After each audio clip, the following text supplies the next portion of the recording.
Joa? Joar. You want to talk? Joar. Say hi. Hi. Are you waiting for Joa? Yeah. Are you happy? How are you? I'm good. What is your name? I'm Rain. Why are you here? Are you here for Joa? I'm here for Joar You Muhammad. want to say hi to him? Say Yeah. hi. Hello. Where is she? What is your name?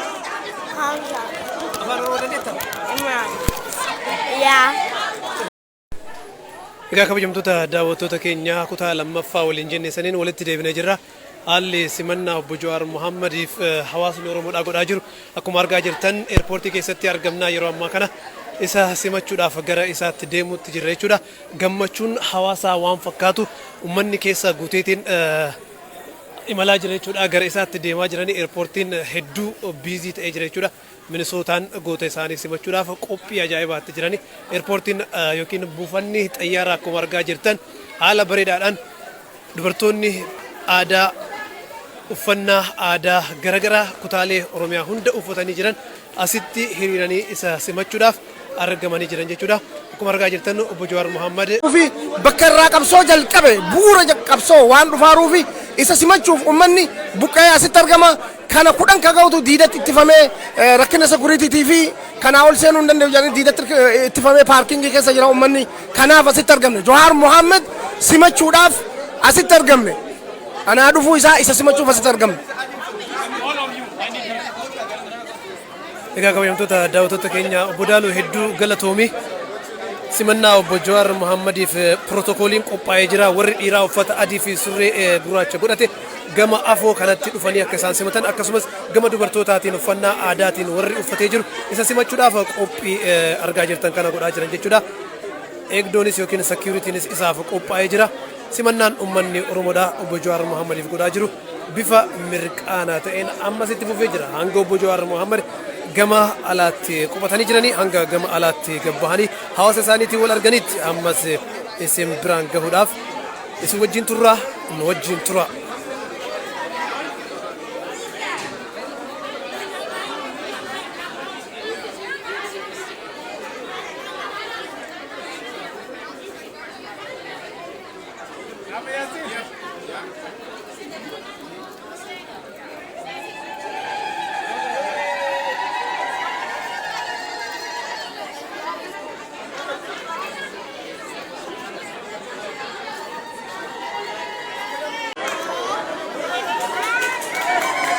Egaa daawwattoota keenya kabajamoo obbo Jawaar Muhammad dhufee jira. Magaalaa Minisootaa seenee jira akkuma argaa jirtan. Daawwattoota keenya kabajamoo obbo Jawaar Muhammad dhufee jira. Magaalaa Minisootaa seenee jira jechuudha.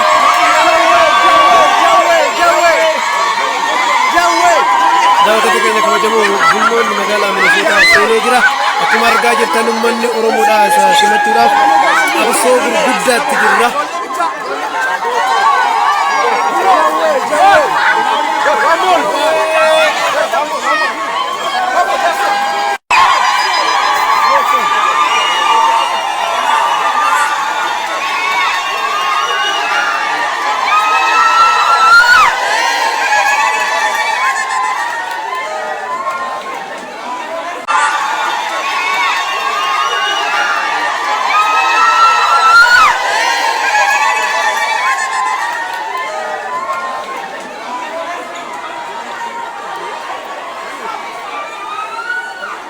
Egaa daawwattoota keenya haalli jiru hedduu ulfaataadha. Obbo Jawaar Muhammad simannaan isaaf godhamaa jiru haala kana fakkaata. Slow down, guys.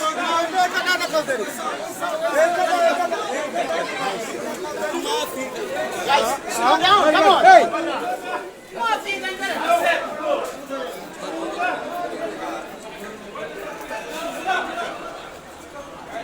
Slow down. Egaa daawwattoota keenya obbo Jawaar Muhammad seenee jira jechuudha. Akkuma argaa jirtan kana bulloon keessa seenee jira.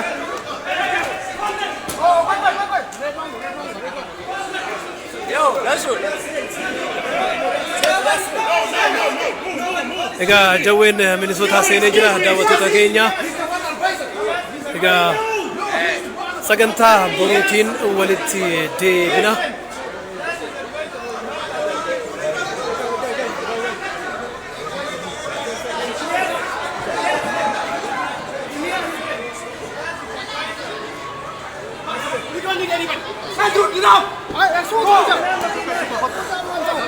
Egaa daawwattoota keenya haalli jiru hedduu obbo Jawaar Mohammad konkolaataan isaa ka'ee jira jechuudha.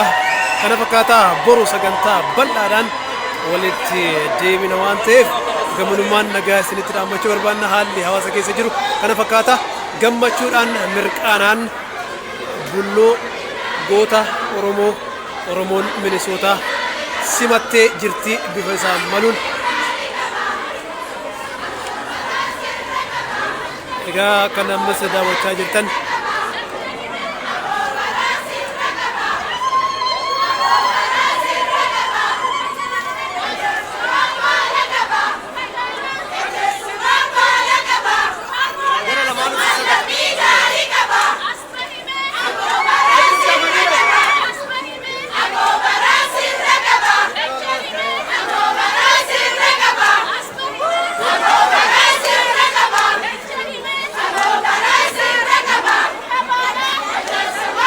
gammachuun Oromoon goota isaanii arganii qabsoon waggaa tokkoof walakkaa oliif hiriirri cabbii dhoowwaa fi qabbana keessa godhamaa ture bu'aan isaa argamuun bulloon gara manaatti deemuun isaa qabsoo hawaasni kun ganamaa galgala godhaa ture dadhabee hifadhe osoo hin jedhin godhaa ture waan ta'eef bu'aa qabsoo isaanii waan arganiif gammachuudhaan akkanatti Jawaar Mohammad